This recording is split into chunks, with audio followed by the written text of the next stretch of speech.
Okay, Bismillahir-Rahmanir-Rahim.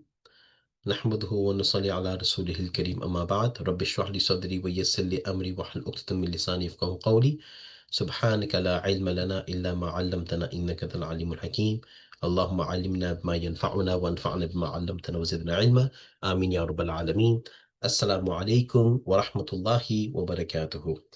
And welcome to, mashallah, our dear ulamas and alimats to this introduction to the Iftar program.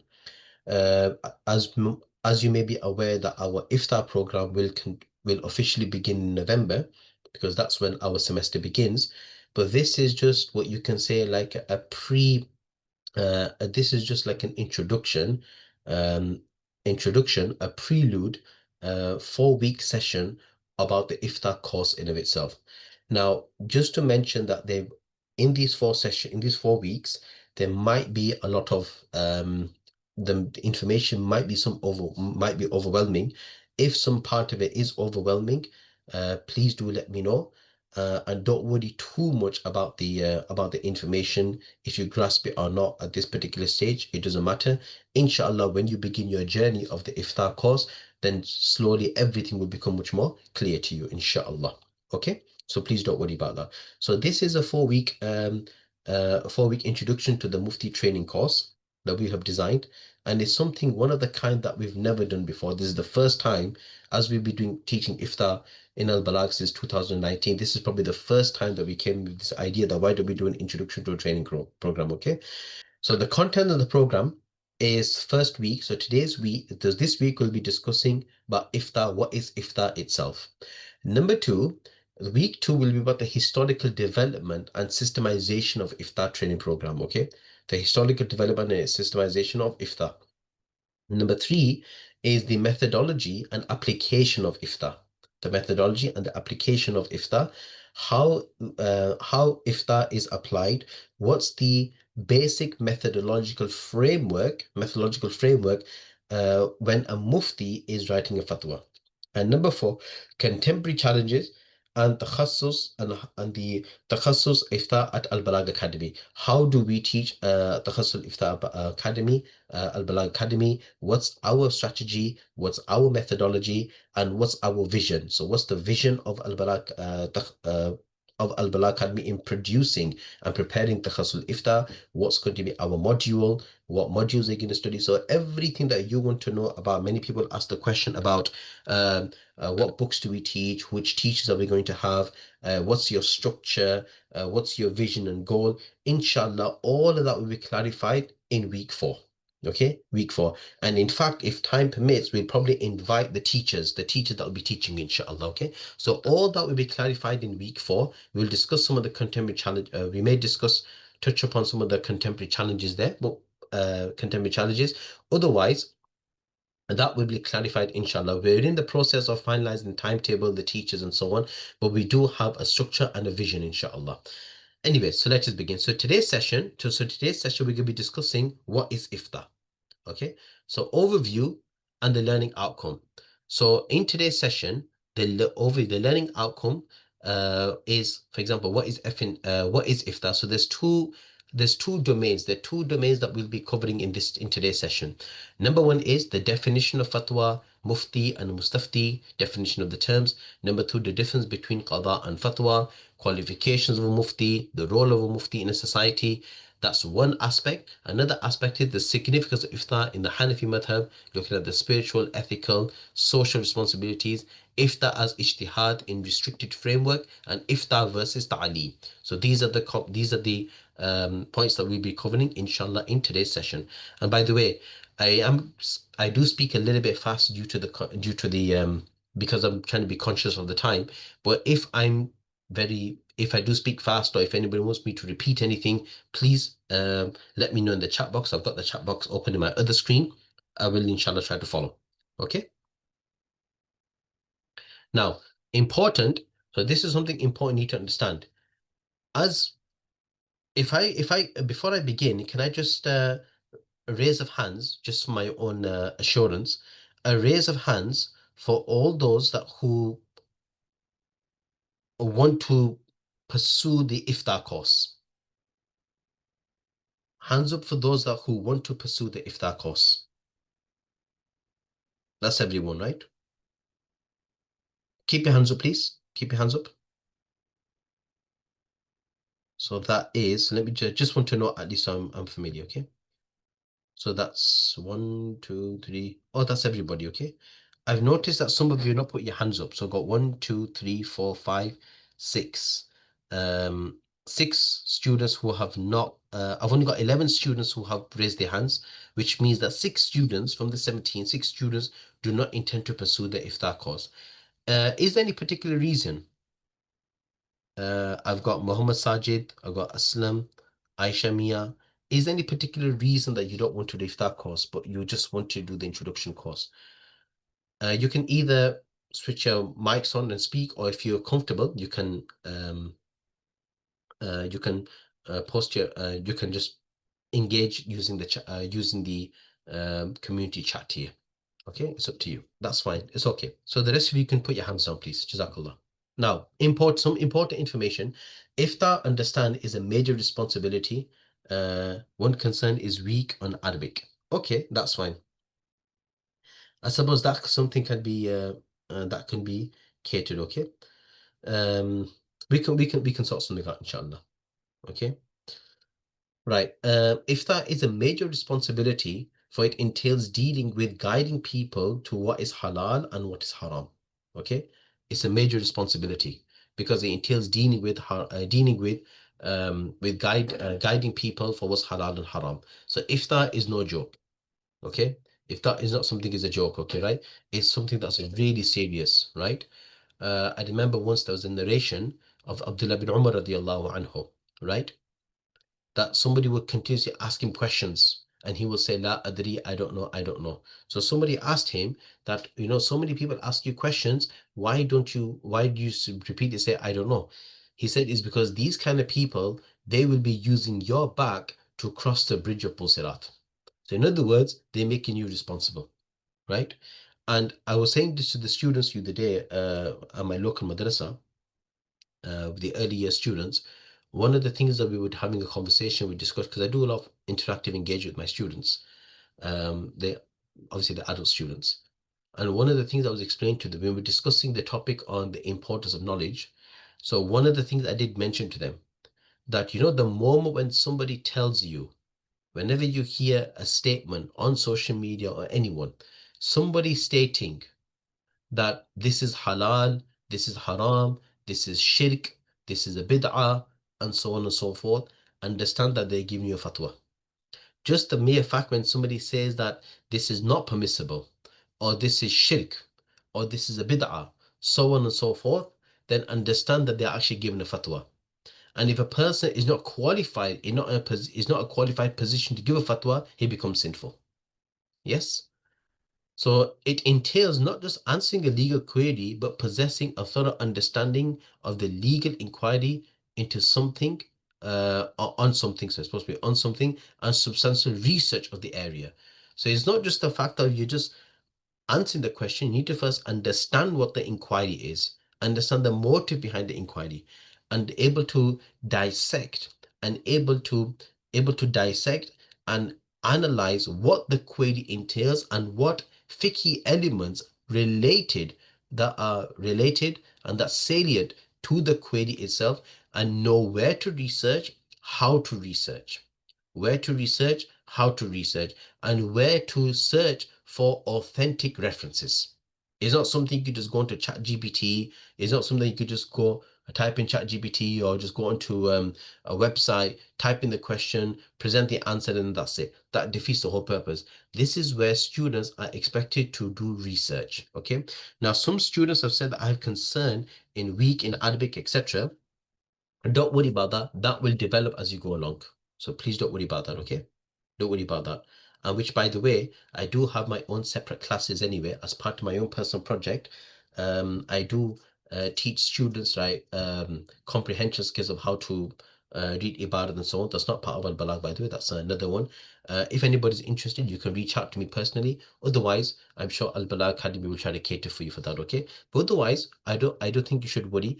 I've had students in the past that where they did not come out join on any Arabic program, they came onto this course, and it's just a matter of the level of commitment that you can give, and the commitment that you give, and then inshallah that will and then slowly then they develop, and that's my responsibility because I'm leading the iftar course. It's my responsibility to develop you, inshallah. Okay, we can work something out, don't worry about that, please. Okay, we're here to help. Okay, so it entails not just answering a legal query, but possessing a thorough understanding of the legal inquiry into something of substantial research of the area. And number three, iftar.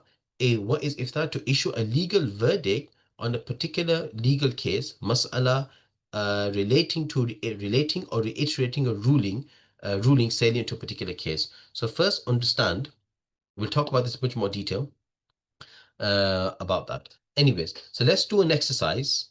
Let's do an exercise of here. So this is where I require your engagement. Some questions will be repeated, and the reason why I'm getting this question to repeat is because once you've understood, then once we've understood the basics, then we will refer back to those questions to assess your understanding. So you have to pay attention everything what I say. If you don't pay attention, you will not be able to engage with the exercise. Okay, right. Anyways, so first and foremost, just generically, right? You don't have to give a clear answer, right? What does iftar mean to you? Okay, what does iftar mean to you? So when somebody says, I want to do iftar course, what does that mean to you as an individual? So we're not talking about the definition of iftar. This is more personalized question. What does iftar mean to you? Anyone like to share any comments? I'm sure 17 participants. Anybody can speak. This is free. Okay, good. Now, just to reiterate, what does iftar mean to you? Please understand that this is a personal question to you. Specialization fatwa, research and application of fiqh to contemporary issues. Safwan, Masha gave a good answer. Ji Muhammad Ashik. Ashik Dalova, inshallah. Ji Muhammad Ashik, ji. Assalamu alaikum. Salam, rahmatullah, barakatuh, Manasab, ji. So just my limited understanding would be applying legal principles to discern the permissibility in a different scenario which you may not have been in before. Okay, that's a very technical answer, mashallah. Okay, right? That's good. So you're basically giving a responding to a legal inquiry regarding a specific case. Very good. To understand how to use authentic sources to answer certain question related to fiqh. Aisha, mashallah, that's a very good answer, that is. To understand how to use authentic sources, applying, because it's not just about giving a fatwa, permissible, not permissible. You need the references. Now, I just want to pick your brains here in a minute, right? Is a mufti required? Is it possible for us to search our every single about detailed answers in the Quran and the Sunnah? Because when they say evidences, authentic sources, the first thing comes to your mind, everything has to go back to Quran and Sunnah. Whereas if you're going to when you're as mufti students, would you necessarily be going all the way back to the Quran and the Sunnah? Anyone? Would you necessarily? Qiyas. Sorry? You may have to use qiyas or istihsan. So you're going to do your own qiyas and ijtihad, right? So here's a case, right? So you know what? I'm going to do my own analogy. Yeah? Yep. Yeah. Okay. So that means, so does that mean we're going to train you as mujtahids? No, that's for mujtahid mutlaq only, right? Yeah. So they do qiyas. Yes. They do qiyas, okay? Qiyas is only a hujjah when it's connected to asl from the nusus. Okay, good. So that's interesting. Now, so Muhammad Ashik, a question to you is that why do you feel iftar is important to you? So you know what iftar is, right? Why do you think it's important for you? To understand how to extract existing rulings from the authentic sources. Very good. And Excellent. Now, when I did my iftar, what year are we in? 2025. I enrolled in my iftar course. I'm a graduate from 𝗪𝗪𝗏, by the way, just in case anybody doesn't know. I graduated from 𝗪𝗪𝗏. And I did my iftar course in 2005, exactly 20 years ago. Subhanallah. exactly 20 years ago. Me doing Ifta course, it meant two things to me. Number one, I'm not interested in the Mufti title. Seriously, I did not do it because I want to do a Mufti title. Number two was because I was weak and I really wanted to build my istidad. Yes, I wanted to build my istidad, right? And it was a tough challenge, right? And number three, I had the passion for fiqh. My passion was that I want to see how the classical ulama scholars employed fiqh, applied fiqh to real life cases. That's what iftar meant to me. I just want to know the process. I had a passion for fiqh, right? So a process by which a learned Muslim individual jurist provide an Islamic stance to cases which are neither categorically stated from the Quran and the Sunnah. Okay, good. So do you understand? So you're all on the right lines. What significant role does it play in the society? What role do you think iftar plays or a mufti plays in a society? I think it kind of helps them navigate the it helps them navigate through new scenarios in regards to their permissibility. Okay, right. Navigating and guiding people through permissible and permissible. Okay, Brother Mikhail mentioned your spirit doctor. Spirit. It means spiritual. That's a sheikh, by the way. It's not mufti. That's a sheikh. That's a sheikh who's a spiritual doctor, right? I won't be giving any spiritual medicines here. Okay, I'm in need of spiritual medicine myself. Okay. Anyways, oops, what's happened here? Um, okay, helping people answer contemporary issues. Okay, very good. A pillar of society, especially by helping the contemporary challenges. Okay, that's a very good answer, right? So the significant role, what does it play? Main thing is guiding people to the correct Sharia application. Just before, just before before the session, I received a message from a student, a voice message, right? I was listening to it just before I joined the session. And she was saying that she wants to get into paramedic, right? She wants to get into paramedics, okay? Paramedic basically she wants to help other people, okay? She all of a sudden she says that I came across a video where it says that saving the life of a non-Muslim is not permissible for a Muslim. Because Ustad, I'm confused now. Is it permissible for me to get into paramedic studies? Because what you're doing is you're saving people's lives. And now all of a sudden, I watched a video that it says that saving the life of non-Muslims is not permissible. So the first question I asked, okay, where did you get this video from? Show me the video. And is the person a scholar or not? Okay. Now, what does that tell you here? There's a lot of misinformation out there. There's a lot of misinformation out there. And there are many people who give dodgy fatwas, right? I'm sure you all know the answer to this question anyway, right? Okay. So the significant role that it plays is that you're there to guide people towards the authentic understanding of Islam. Yes. And the correct application of Islam in the modern day context. Okay.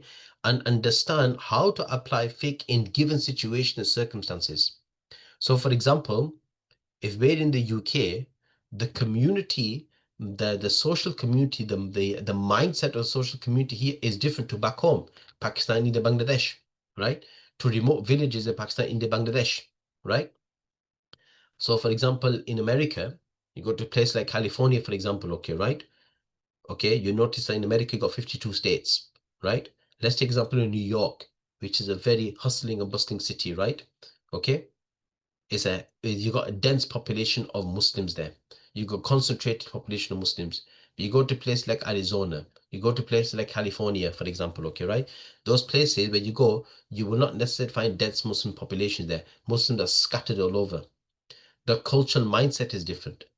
So with the Mufti, the role that a Mufti plays, he also understands his community. He understands the society. You don't do a copy and paste just because people back home did it, that means it can apply here. Yes. Understanding your culture. Yes. And why choose to do the iftar course? I think you've already answered that anyway. And Mufti helps in making Islam relevant in all times. Yes. Okay, resolves problems, personal, social. Yes, exactly. So even now, like just to give you a background, I work in the Darul Ifta, in our 𝐒𝐾 and Fatwa department, a 𝐒𝐾 and Institute Fatwa department, and I've been serving the 𝐒𝐾 and Fatwa department for over almost 15 years now. Yes. Okay, for over 15 years now. So my full-time job is working in a fatwa department, right? Working in the fatwa department, okay, and that's my full-time job. Yeah, that's my not full-time, but that's my day job. Sorry, in the evening I teach madrasa, right? That's my day job, and I write research, and I write research articles. I teach ifta. I also edit and review fatwas as well with my students. I review fatwas as well. Sometimes somebody will send me a fatwa and I review it and do all of that. Okay, right? The thing is, it's a big role. It's a no joke role. And why I choose to do the iftar course is because you want to deepen your knowledge, right? Okay, so let's get into this now. I'm not going to go into too much in the details because all of this, inshallah, will come again when you start the iftar course. But this just to give you some kind of preliminary understanding. So when we talk about iftar course, what is iftar? Is simply the definition is a non-binding legal opinion issued by a qualified scholar mufti in response to a question. Okay, a simple answer is that it's a non-binding. Non-binding basically means that it's non-binding. It simply means that doing amal on it is not wajib. Okay, when I say wajib, which means that the mufti does not have the power to enforce the fatwa because a mufti is not a judge. What a mufti's job is, he clarifies the ruling. Somebody asks you a question, okay, you say, here's the answer, and that's it. So your job as a mufti is you're clarifying the ruling, or something's halal, haram, permissible, not permissible. Your job as a mufti is not to enforce the fatwa. That's not your job. That's what they call non-binding. So what you do is that you issue a legal opinion, a legal ruling on an issue by a qualified mufti in response to a question, a legal question. And the mufti, a scholar trained in Islamic jurisprudence who has the authority to issue fatwas, right? You have the authority to issue fatwas, and your fatwas are endorsed and backed by other senior muftis too. That's why be very careful of solo muftis. I always say this as well, be extremely cautious of solo muftis. You know whom by solo muftis? Anybody know? Solo mufti is a term that I use, and I say this to all of my iftar students and to my alamiya students.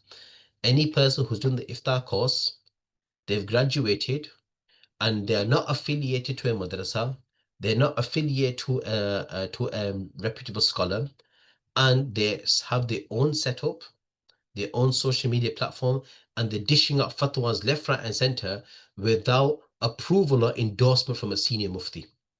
Yes.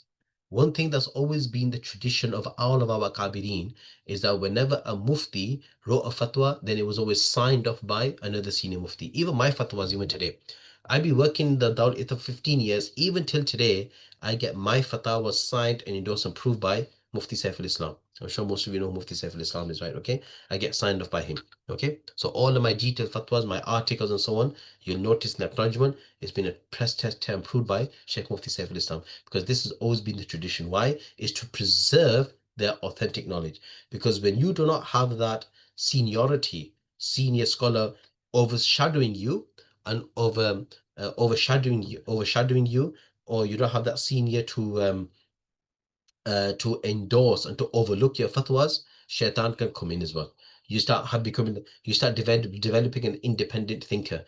That's what a lot of people muftis do now. Unfortunately, that's what some people do now. They do the course. After doing the course, they think that's it. I'm an independent thinker now. I want to think for myself all the time, right? I want to think for myself. I'm a mufti. I've got the title now. I don't need anyone's endorsement or approval. That's it. I'm just going to give out the fatwa and show to people, look, I'm a mufti and this and so on and so forth. Unfortunately, those are the kind of people that I refer to as solo muftis. You have to be extremely careful because they can come out with some wacko ideas. Okay, right? And there are many people like that as well. Just be cautious with them, okay?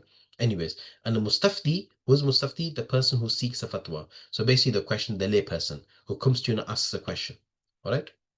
So you'll be surprised, there are not just rulings related to a mufti, there are rulings related to mustafti too, right? We'll discuss all that inshallah you're gonna come across all that anyway. Now the distinction, you have a qadi and you have a fatwa. So qada is a judicial ruling. is legally binding, issued by a qadi. Okay, right? And a fatwa is an advisory in nature, not legally enforceable. So the major difference is it's just like an advisory in nature. You're clarifying the ruling, but it's not legally enforceable. The mufti cannot legally enforce the fatwa on somebody. You can't do that. A qadi, on the other hand, is legally binding, and when he issues a judge, it becomes enforceable. Okay, they call it quwwatun nafadh. Okay, quwwatun nafadh. Okay. Now, this is the comparison. If you look at it this way, that this is the comparison. And Ifta, we won't go into too much of the details, but just to understand, you will have access to all of these slide notes, inshallah, by the way. So Ifta, basically, as I mentioned, that you're just clarifying the ruling, you're advisory, and it's not necessarily binding. Qadha, on the other hand, implementation of the law. You're a qadi, he implements the law, he enforces the law, and relates mostly to worldly benefits. A qadi, for example, he arbitrates between people. A mufti does not arbitrate between people.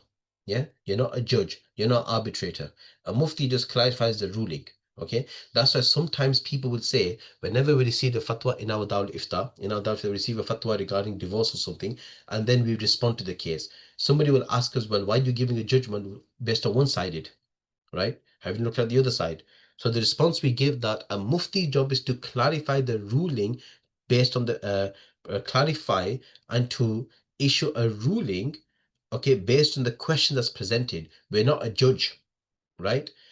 A judge cannot make a decision, okay, a unilateral decision, just that's one-sided. He has to look at both because he's arbitrating, right? A mufti is not arbitrating between the two.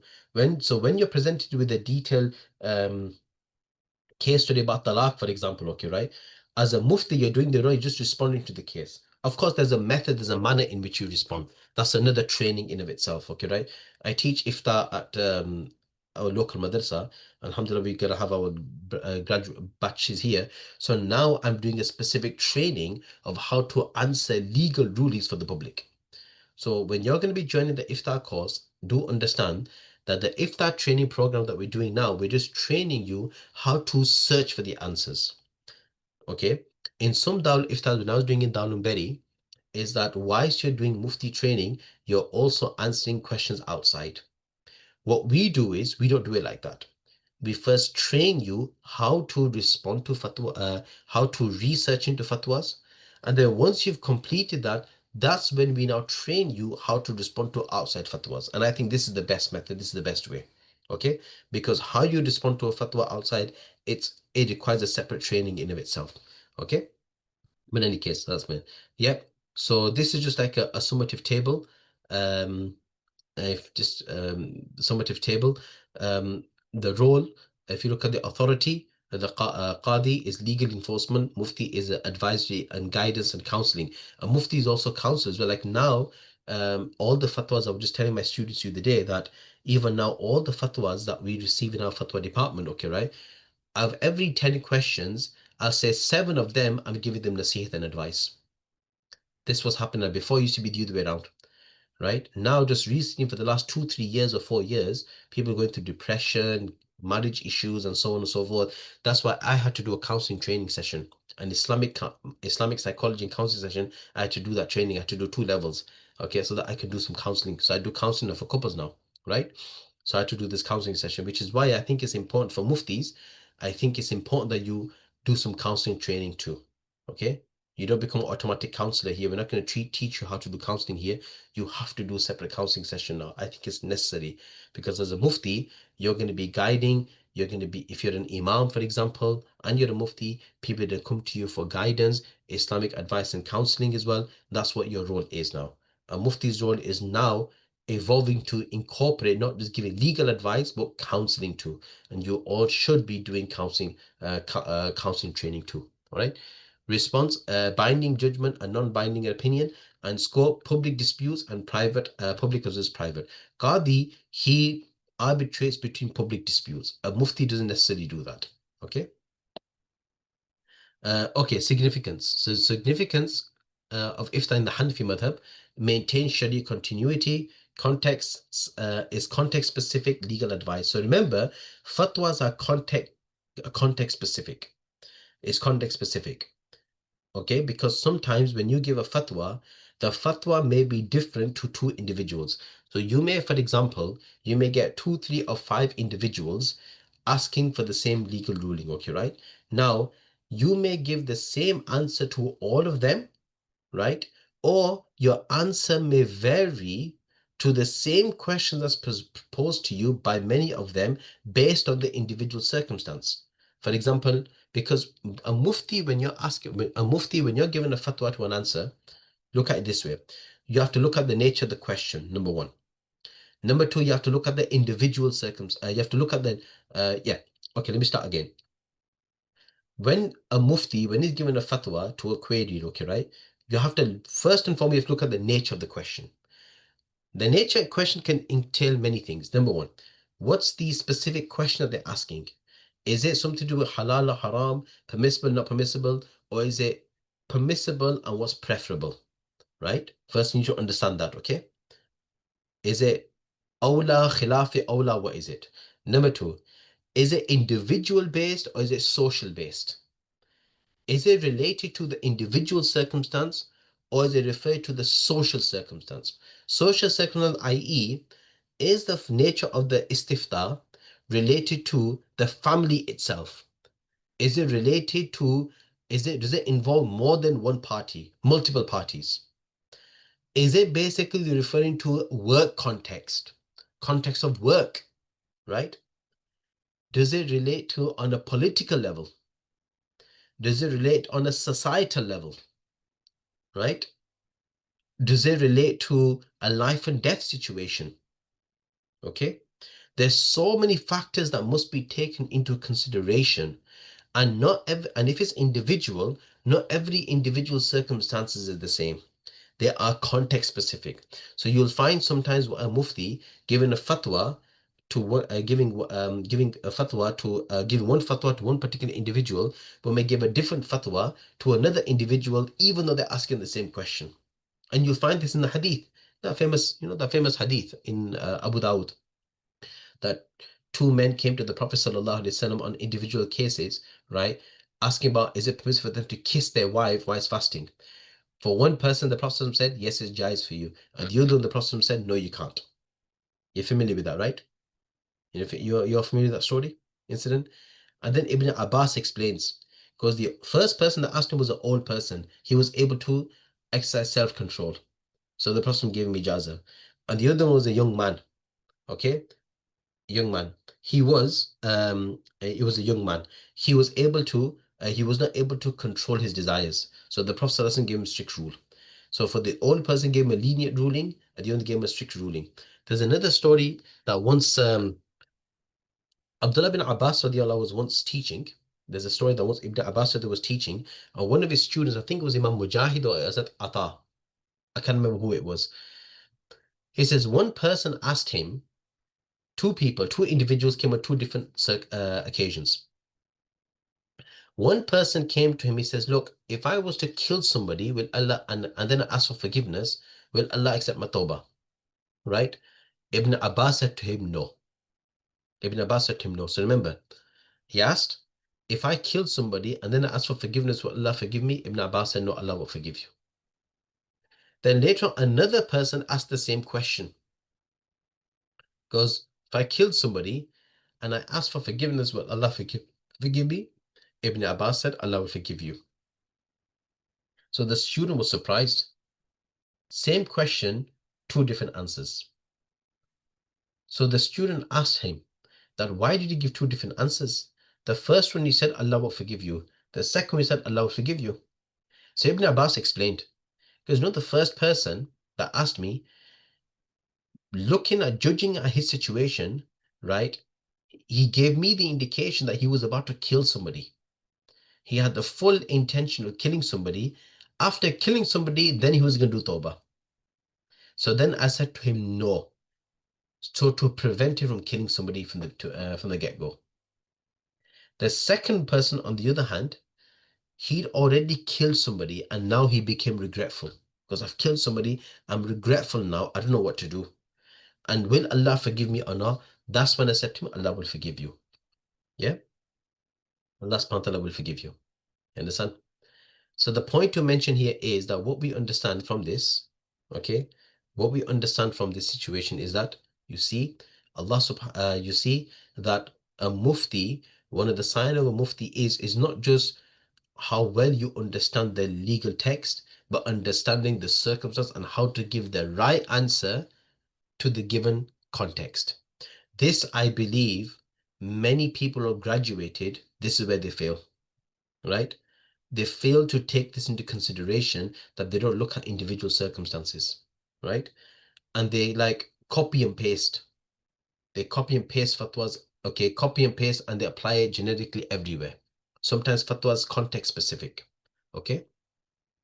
There are many examples I can give you from my readings of fatawas. Inshallah, if you join the course, I'll give you plenty, okay? Right? Ethical guidelines for muftis. So remember, significance is that there's context-specific legal advice. Then there is ethical guidelines for muftis. So there are certain ethical guidelines for the mufti. So that's where Rasul Mufti comes in. Ta'aleem versus Ifta distinction, we'll talk about that, operates within the taqleed framework. So understand now, because we have an entire manhaj, every mufti that gives a fatwa, we operate and function within the taqleed framework now. So no mufti is a mujtahid. Neither is it compulsory for a mufti to be a mujtahid. That's another debate in of itself, okay? But understand now, all muftis, whether it be the Hanafi, Shafi, Maliki, Hanbali, muftis, they operate within the taqleed paradigm, taqleed framework. And this is obviously the ayah of the Quran, where Allah subhanahu wa ta'ala states, kuntum khayra ummatin. By the way, any hafiz is here? It'd be nice to know if there's any huffaz here. Anybody huffaz? Any huffaz here? Any huffaz here? MashaAllah. Maulana Jabal. Just one hafiz? That's it? Just one hafiz. Keep your hand up. Keep your hand up, please, okay? So you got Hafiz Safwan, Hafiz Ismail, Hafiz Jamal, Hafiz Shahriyar. MashaAllah. MashaAllah. Allah subhanahu wa ta'ala accept, okay? So we all know this ayat, right? كنتم خير أمة أخرجت للناس تأمرون بالمعروف وتنهون عن المنكر وتؤمنون بالله. Okay, so many ulamas and scholars have actually used this ayah. Okay, take it. Mala Safwan, you can put your hand down now. So Jazakallah, you can just put your hands down now. You are the best of nations, emerge from mankind. تأمرون بالمعروف وتنهون عن المنكر. The question is, what does this have to do with iftar? Because with iftar, when the mufti, when he guides people, tells people what's permissible and what's not permissible, you're doing amr wa nahy munkar. Yes. One of the ways of amr al-ma'ruf wa nahy munkar comes in various different forms.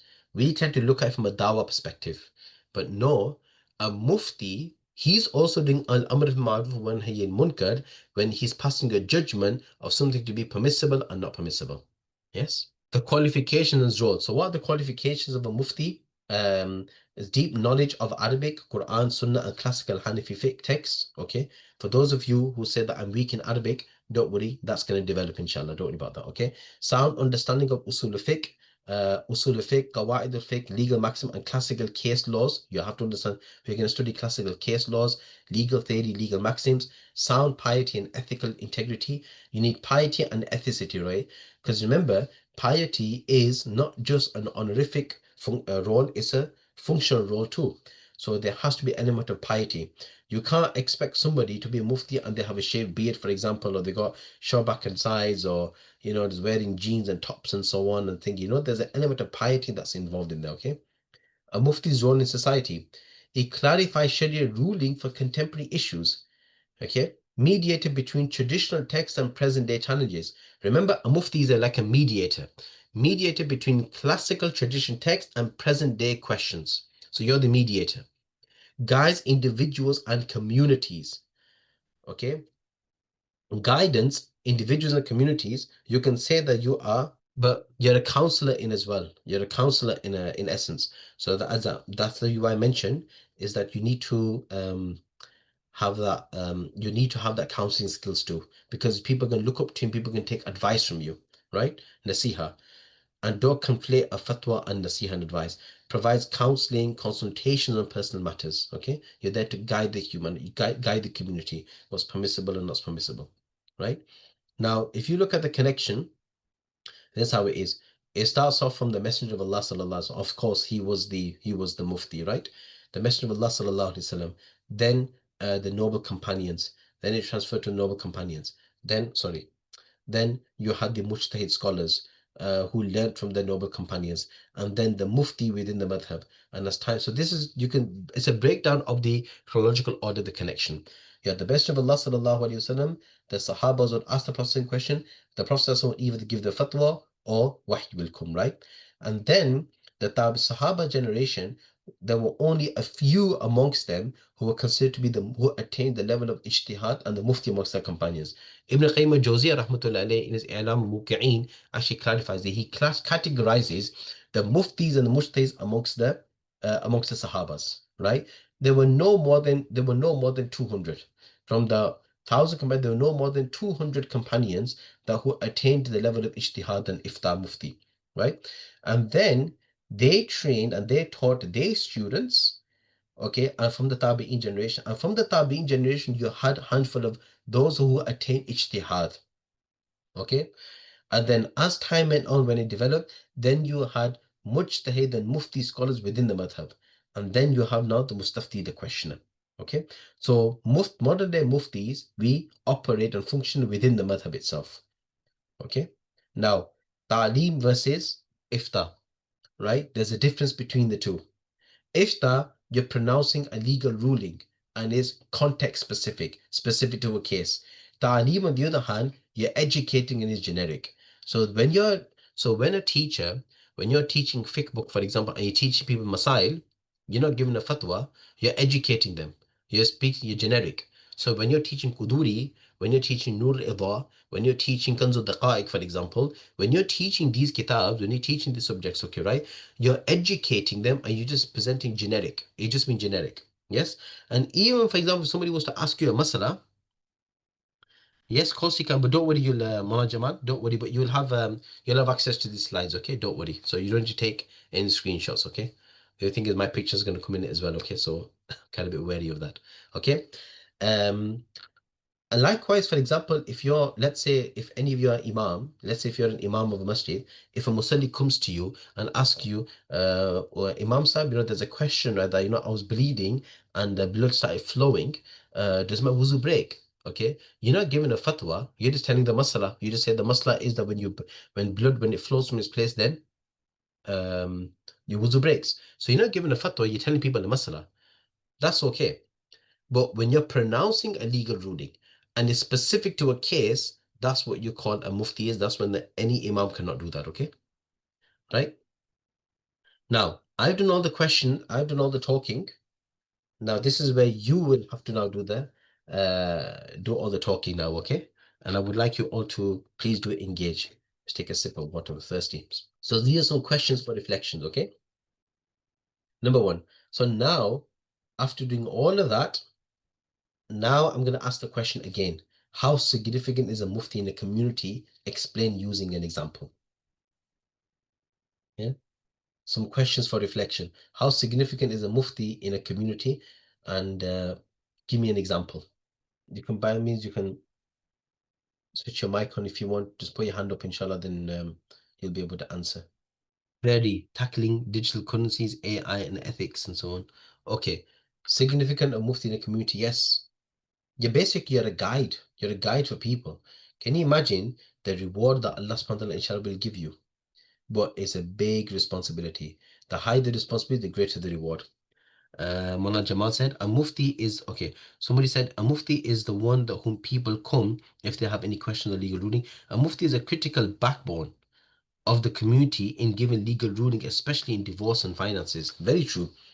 Because one of the things of a role of a mufti is, you're also, how can I put this? A mufti's role is dispelling misconceptions, and you're challenging false ideas, false fatwas. A mufti's role is to challenge false fatwas too. Yeah, I'm surprised nobody mentioned that. So if somebody was to give a wrong fatwa, I actually indicated this. Remember, I told you an incident about a sister asked me, goes that somebody said that it's not permissible to save the life of a non-Muslim, right? You're there to dispel misconceptions and misapplication of rulings. Okay, that's another role of a mufti. So mufti, you're not just passive, you're active too. You engage with the challenges of the community, right? A mufti is a critical backbone. Yes. Issue modern day health insurance permissible or not is a question to mufti. Okay, you're giving specific examples, right? Gee, somebody put their hands up, hand up. Sorry if I missed your thingy, right? Somebody put their hand up. I'll give you another example to make it easy for you. Once, I think it was my niece actually, she asked me this question. Well, I think it was last year. She's my maternal niece. She said, look, and I've got a question, She says that I just watched a video on TikTok. Some mufti, she came up with some guys in mufti. I don't know why she said mufti, just because he got a beard or something, right? Because some mufti basically said that it's not permissible. I'm sure you've heard of this, okay, right? It's not permissible to hang Ayatul Kursi, frames of Ayatul Kursi and the four calls in the house because it's shirk. Have you heard of that? Have you heard of something like this? Anyone? That hanging frames of Ayatul Kursi in the four calls in your house is shirk. Yeah, it comes from people who also say ta'weez is shirk. Yeah, that's it. Okay, so basically that, okay? Okay. Infrared of 𝐻𝐿 Qur'ani. I've never heard of that. Infrared of 𝐻𝐿 Qur'ani. That's interesting. Even I learn something new every day. MashaAllah. Anyways, right? So I said it's shirk, okay, right? Then when I looked at the video, it's a famous speaker, I won't mention his name. He's not Sharia scholar, okay? He's a da'i, but he's not Sharia scholar, right? And he's, mashallah, a very well articulate speaker. And I said, look, he's not a mufti. And many of them, unfortunately, they don't even realize that they're given a fatwa. They're not qualified to do so. And that's another discussion in of itself, because how do you class it as shirk? What's the definition of shirk and so on and so forth? What they've done. إن هذا العلم دين فانظر عمن تأخذون دينه. Yes, very good. إن هذا الدين إن هذا العلم دين فانظر عمن تأخذون دينكم. That's the statement, isn't it, right? Was it That's by that's Sheikh Uthman? sorry? The individual who said that is Sheikh Uthman from America. I don't know who it is who mentioned that. Somebody penned, but I'm familiar with that. I'm familiar with that. But we're going to study all of this anyway in the Ifta books anyway. Okay, what's the difference between consulting a mufti and AI? Now people got ChatGPT now. People don't need to come to mufti because I'm going to ChatGPT and that's it.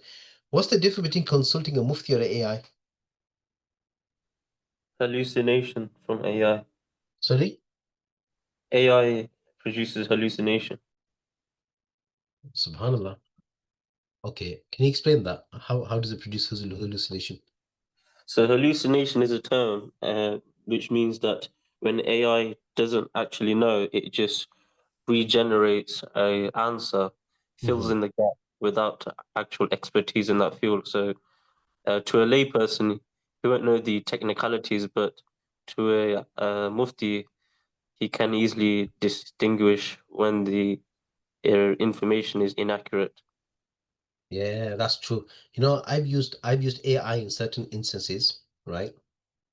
If I'm doing like a research in article, what I usually do is when I do research, I only use AI if, for example, I read so much on a particular area, but I need to now break it down. Although I break it down, but then I use AI that this is the information that I have. I want you to break it down to me so it's easy for the students, for example, okay, right? Or if I have a class. So what AI will do, it'll break it down for me. It'll kind of reformat the structure for me. If I think that's good, I will take it. If I don't think that's not good, I will take it. And most of the times what I do is when I take it, I modify it myself. So it's not accurate. One thing is good is that it's good at synthesizing information. It doesn't give you depth.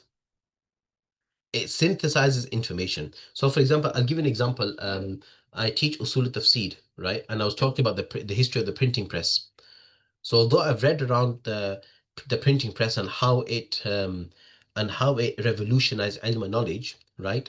But one thing good about AI, what it does, it kind of structures it for you, and it presents it in a very good systematic chronological order. So it's just easier for you to explain to the students. In terms of structuring, systemizing, organizing the information, that's the word I was looking for. Organizing information is really good. So there's benefits in it, okay?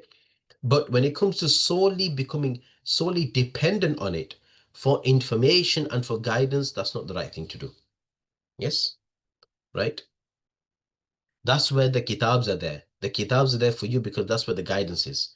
Yes, to make notes in an organized manner, Mufti finds out at once there is any mistakes by AI unknown. Yes, it is. Sometimes there's mistakes in it, so then you have to point them out, right? And I found plenty of mistakes. Yeah. AI does not know what's right and wrong. It bases its response on the information text data that it has generated. Yes.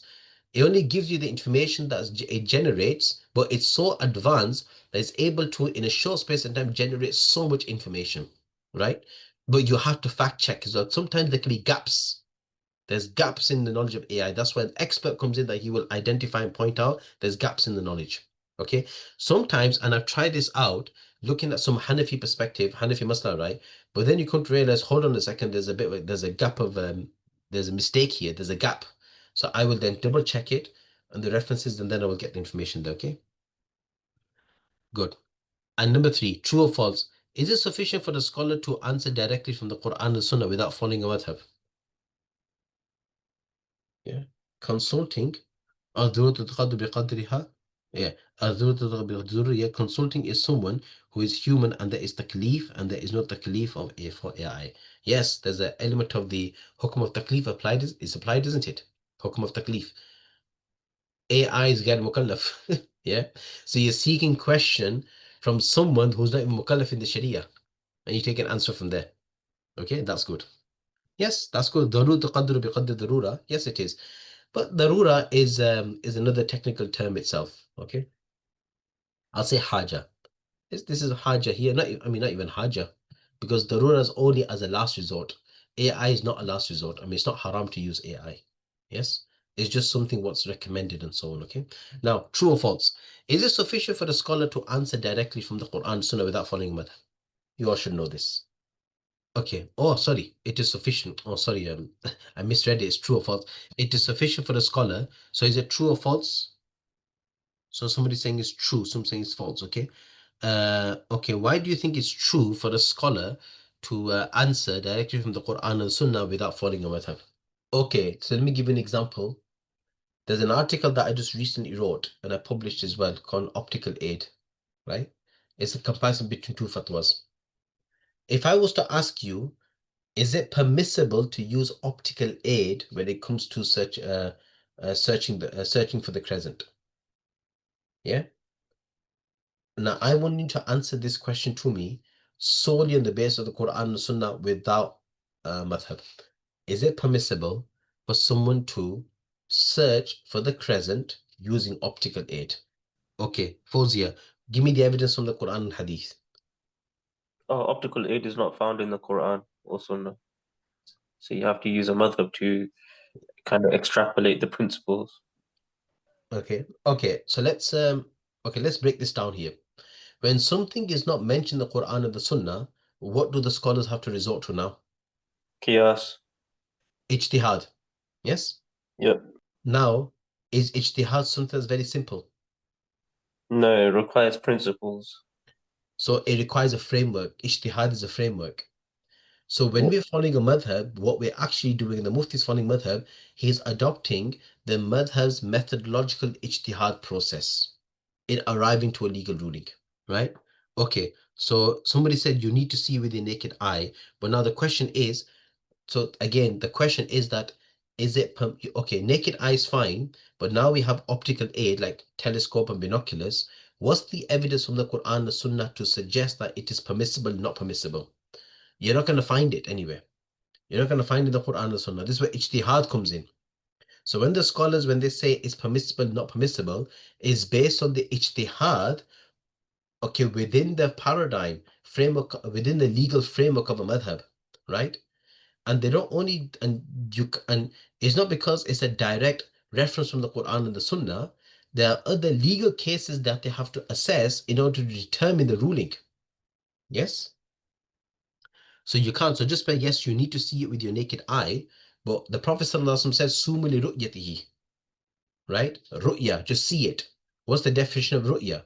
You have to first establish that whether binoculars or using a standard telescope, does that fulfill the criteria of the ru'ya or not? It's very technical, this. And you need to read my article for this. Let me just see if I can pull it off, okay? Let me just see if I can pull my article out, okay? Just give me a second. And it'll take a little bit of time, okay? So just give me a second, inshallah. Okay, so here's the article of mine that you can read. You can download it as well, okay? You can read it in your own time, inshallah, okay? You can download it, all right? So even though if it's embedded, but there's a 3 dot at the corner, if you just click onto that, you can actually download the full article, PDF article, okay? So that is a 23 pages just on the critical evaluation of 2 contrasting Hanafi fatwas. And subhanallah, you know, the more you read into it, right, you realize it's not that easy and it's not that easy and simple, very complicated. Okay, right. Anyways, more so to the point now. So we're going to end with this. Okay, so you're going to have access to this. What I want you to do for the next session, I want you to think about this. Yes, Qadha and Fatwa. Yes, Malana Savia, that all comes into it. Okay. Anyways, what I would like you to do is, I want you to go away and I want you to think about this query. Look at the following case and brainstorm some of the related matters to the case at hand. So this is a real fatwa that somebody's asked, okay, right? And I want you to, not to answer this, we could discuss the answer some other time. I just want you to brainstorm this and look at some of the related matters before you can answer the question. Okay, so this is your task for next week. This will be uploaded. I will send it to Brother Moonis, inshallah. He'll upload this document, okay? Please have a look at this. And then the first session, we will discuss this. Next week's session, we'll discuss it, inshallah, okay? All right. Okay, if anybody has any questions, you can stay behind. Otherwise, we can end the session, inshallah. And I do apologize for going over time. Okay, so we're 5 minutes over. So if anybody's got any questions, please ask. Otherwise, we can end the session. If anybody doesn't have any questions, we can leave, inshallah. Okay, right. I hope everybody enjoyed today's session. So next week, we're going to go into the historical development of, when is next class? Okay, the next class is next week. I'll keep you updated because apparently there's a protest, there's a mass protest taking place in London. I've been asked to attend, but I'm not sure if I'll be able to attend or not because obviously got class here. I'll keep you updated, inshallah. If you don't hear anything, if you don't hear any updates, that means that class will continue, okay? If you don't hear any updates, class will continue next week as normal, okay? Saturdays, yes, it is. Yes, Sister 𝐴𝐵𝐴𝐺. Yes, it is, okay? But in case I'm not available, you will receive update, inshallah, okay? But don't worry about them. ठीक है, Jazakumullahu khair, and I look forward to seeing you next week. Assalamu alaikum warahmatullahi wabarakatuh.